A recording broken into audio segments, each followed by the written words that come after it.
Two unidentified men were discovered murdered in the vicinity of a pump house along Dumbeholden Main Road, St. Catherine, on Wednesday. They were found face down with gunshot wounds and partially severed necks.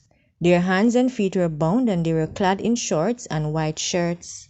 40-year-old Sushana Greenfield of Oxford Street, Kingston, has been charged with child stealing in relation to the abduction of 11-day-old Kimoya Robe from the compound of the Kingston Public Hospital on Monday.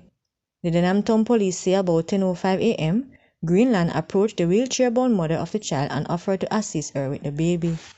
Two men were taken into custody after a Glock 45 pistol was seized by a team of police officers assigned to the St. James Police Division during an operation in Bogue in the parish on Tuesday. Reports from the Grangeville police are that about 6 a.m., the team of officers conducted a search at a premises occupied by two men. During the search, the firearm was allegedly found in the house and the occupants taken into custody. Their identities are being withheld pending further investigations. Parents were sent scampering as they grabbed their children from the Grange Hill Primary School in Westmoreland after it was alleged that gunmen threatened to shoot up the institution on Tuesday morning.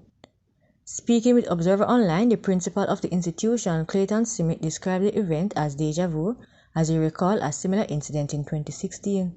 Smith said the police confirmed that there was a threat placed on the school, so parents were alerted. Parents were very anxious. Parents were very disturbed. Some were careful and decided that they were not taking any chance, and so they picked up the children in haste. They came in droves and picked them up in quick time, Smith said. The headmaster said the school began promptly at 8 a.m., but by 9 a.m. the school was partially empty. The police were contacted. The police in fact indicated that the threat is real and there has been sporadic gunfire in the community during the time when the police were coming to the school, Smith told Observer Online. He also revealed that the police and military escorted the remaining children to a place of safety. Meanwhile, Observer Online understands that two vehicles were shot up in the community Tuesday morning. Smith confirmed that a student and parent were in one of the vehicles.